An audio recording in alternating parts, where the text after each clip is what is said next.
Hey everyone, I'm Sarah, a 25-year-old graphic designer hustling to make it in the concrete jungle of Chicago. My apartment may be tiny, but it's mine, and I've been grinding hard to save up for something big, a top-tier laptop that'll level up my freelance game.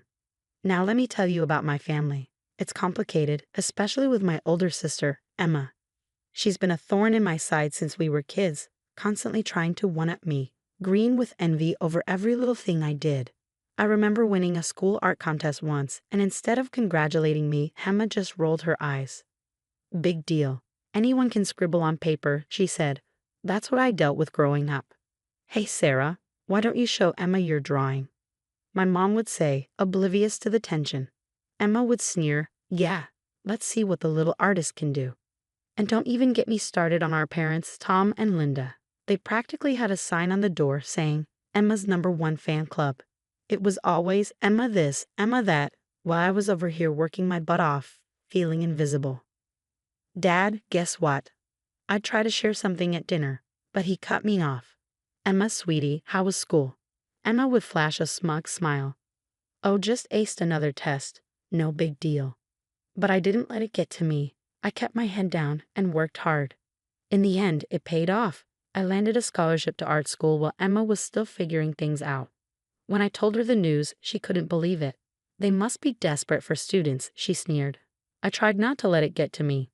Fast forward to today, and I finally saved enough to treat myself to a dream.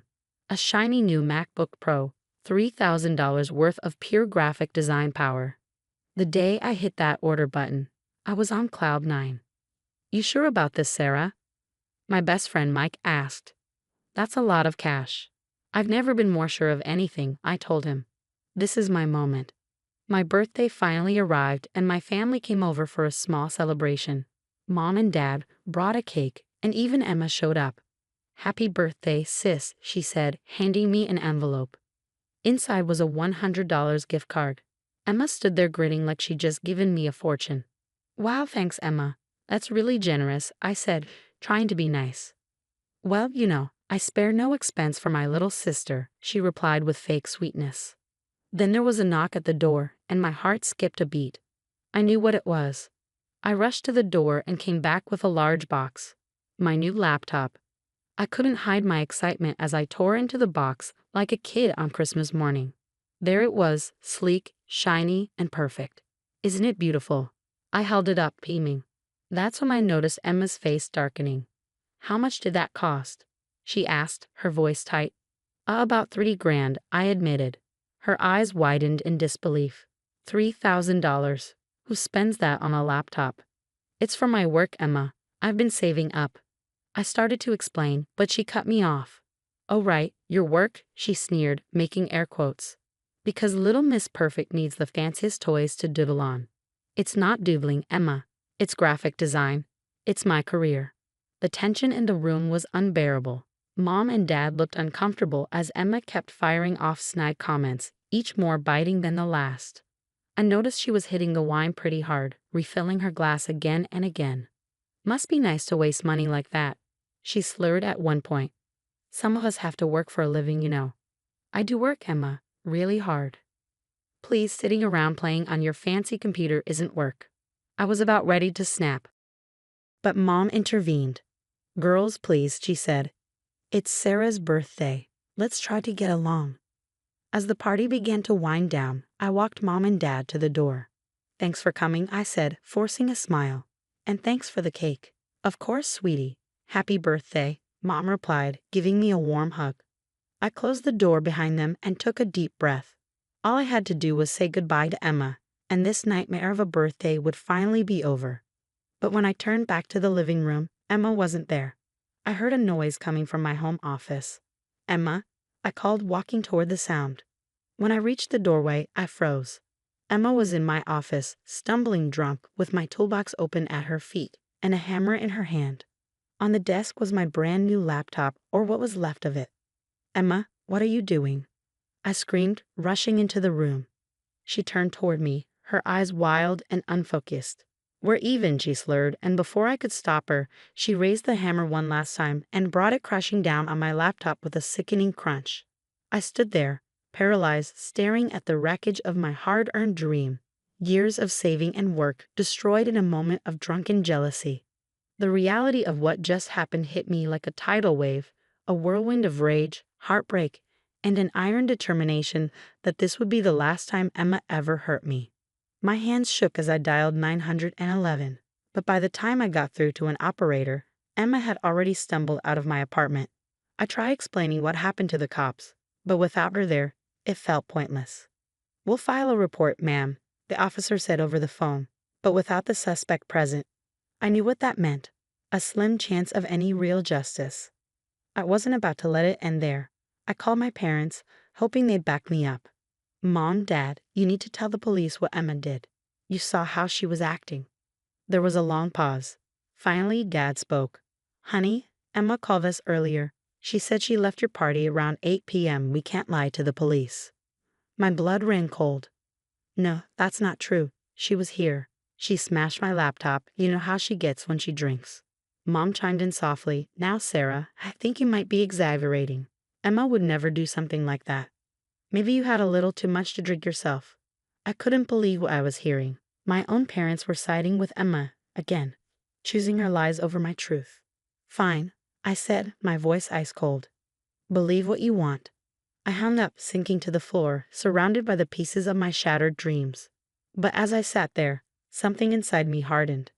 I was done being Emma's punching bag, done with my family's blindness. It was time to expose Emma for who she really was. I called up my best friend, Mike. If anyone could help, it was him. "Mike, I need your help. It's about Emma."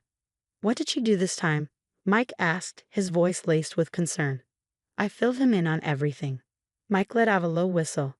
"Damn, Sarah. That's messed up. What do you want to do about it?"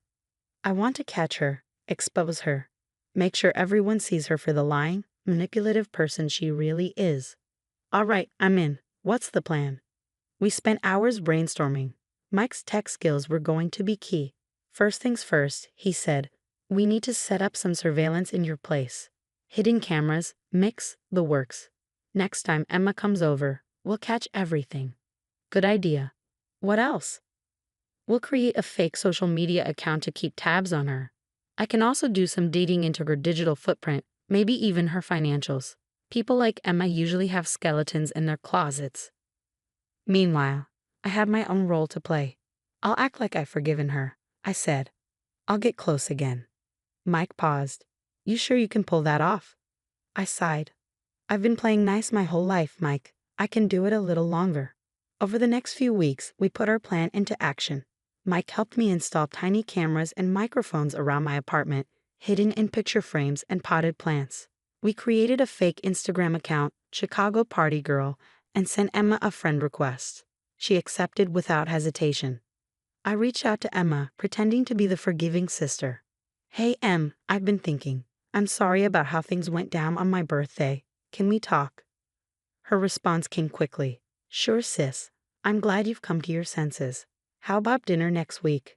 I had to stop myself from throwing my phone across the room. Instead, I typed back, "Sounds great. Can't wait." And the game was on. Mike was working his magic on the digital front.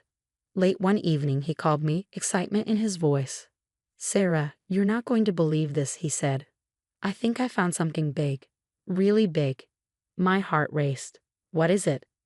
"I can't say for sure yet, but it looks like Emma might be embezzling from her company. I need to dig deeper, but the numbers don't add up." Shock and a sense of vindication washed over me. This was it, our way to finally bring Emma down. As I prepared for our upcoming dinner, a mix of sadness crept in. How had it come to this? My own sister, my own family, but I pushed those feelings aside. Emma had made her choices, and now it was time for her to face the consequences. Little did she know, her world of lies was about to crumble, and I would be there to watch it burn. When Emma arrived for dinner, I played the part of the forgiving sister. Hidden cameras were rolling, capturing every word. "Thanks for coming, Em," I said, offering a smile. "I really want us to move past all this." "Of course, sis. Water under the bridge, right?" she said, casually brushing it off. We made small talk, but I skillfully steered the conversation toward my career. "You know, I've been getting some great freelance gigs lately, I said, watching her expression tighten. Clients love my work. Emma's jaw clenched. Oh, aren't you special? She sneered. Always the golden child. I pushed harder. Remember my birthday? That laptop was supposed to take my career to the next level. Her eyes flared with anger. You and your stupid laptop, she snapped. You think you're so much better than me, don't you? Well, I showed you. I smashed that thing to pieces, and I'd do it again. Bingo. I had her confession on camera. Just then, my phone buzzed. It was Mike. It's done. We had anonymously tipped off Emma's workplace and the authorities about her embezzlement. Within days, Emma's world imploded. She lost her job, faced criminal charges, and most significantly, our parents finally saw her for who she truly was. The video of her confession went viral, obliterating what remained of her reputation. A week later, I watched from my window as Emma moved out of her upscale apartment, jobless and alone. The satisfaction was bittersweet. Her toxicity had finally caught up with her.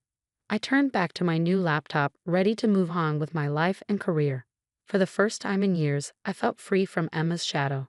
It was time to focus on my path, leaving behind the resentment and pain.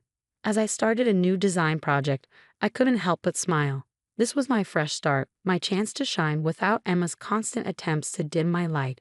The future was bright, and it was all mine. The story's over, but now I've got a question for you. If you were in my shoes, would you have exposed Emma's crimes or tried to help her change? Was justice served, or did I go too far? Drop your thoughts in the comments below. I'm really curious to hear what you would have done in this situation.